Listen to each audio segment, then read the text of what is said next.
So just doing hopefully a short video here on beginning beekeeping. So what's it like to be a beginning beekeeper? Well, there's several problems. There's a huge learning curve.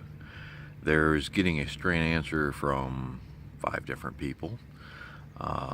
There's the cost of it, getting into it, so on and so forth. First thing, join the club, or 2 or 3. I'm in East Tennessee, and there's about 6 or 7 clubs within an hour and a half's drive to each one of them. So it's very easy to belong to several bee clubs.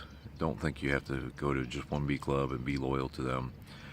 Go to a few different ones, and you'll see there's different ideas, different thoughts, different techniques, and that's where it comes into being a new beekeeper. Who do you listen to? You look on YouTube, which this is going to be on YouTube, and a couple other different websites.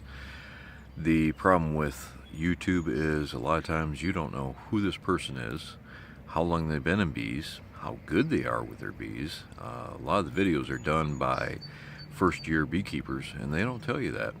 They don't tell you, oh, this works great, this is excellent. Look at the date of the video. If it's been 5 years on YouTube and they haven't posted anything new, it's probably because their bees died, or they just don't make videos anymore, or whatever. Make sure you know the person has been a beekeeper for a while, they know what they're talking about. And as a new beekeeper, that's kind of hard to figure out. I've been doing bees for 20 years, had bees up in Michigan. My bees are now in East Tennessee. I've helped beekeepers in North Carolina, and I've gone all over East Tennessee. I now work for the state doing bee inspections. I work for my state apiarist, Mike Studer, and I've inspected tons and tons of bees, talked to many different beekeepers, and everybody seems to do it a little bit different. Some do it a lot bit different than others. So getting an answer out of a beekeeper is kind of hard because everybody has their own style of beekeeping. I like to do things more natural. I don't run my bees with a queen extruder where other people tell you have to have them and you have to have them in 1 box. Other people are like, no, 2 brood boxes. Other people are, well, 3 brood boxes. I let the bees make up their own idea how many brood boxes they need. They will fill as many as they need to, depending on how strong that queen is. And my thoughts on it are, why limit her if she's a great queen? If she's not that great of a queen, they'll keep her in 1 or 2 boxes. Now, it's much easier to find the queen if you have a queen extruder. You can limit her access to everything. But if you want to, you can just put a full frame or a full box of honey above the queen, and 99% of the time she will not cross that, and it's a natural barrier.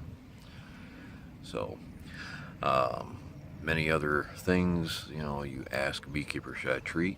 And you get the treatment-free people, no, you don't treat your bees. Well, sometimes that means not even getting in your bees. That's not treatment-free, that's neglecting your bees. You need to get into your bees, you need to see what's going on. I do chemical-free treatment. I like that term better than treatment-free. And it's basically I get in there and I treat my bees, but I don't use chemicals. I don't use harsh chemicals. I don't even use organic chemicals. As far as lemongrass and peppermint and all these other ones, I don't use all that. I do what the bees need to be doing. So then there's the people that treat with formic acid, and they swear that's the best treatment for varroa mites. And you get the other ones that oxalic acid, that's the best treatment for varroa mites, and this and that and other. And if that's what you like to do, then treat with chemicals. If you think that's going to save your bees, then definitely do it. So hopefully this didn't confuse you too much, and join a club, find a mentor, find 2 or 3, go out with some experienced beekeepers and help them out in their bee yards. See what they're doing, see why it works for them, see what doesn't work for them, ask what the problems are, what you should be looking for. It's really easy to get into a beehive and There's nice pearly white larvae in there. The caps all look beautiful on the cap brood. The queen looks good. All the bees look good. Yeah, that's great. But you're not learning anything until you start having problems. That's when you start learning all kinds of things.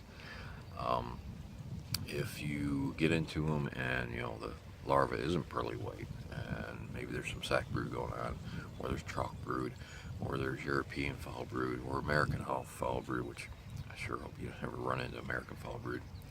The best course of action is to kill the bees and burn the equipment unless you have access to some really expensive equipment.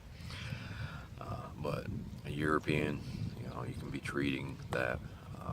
There's many different viruses that the varroa mites are coming in.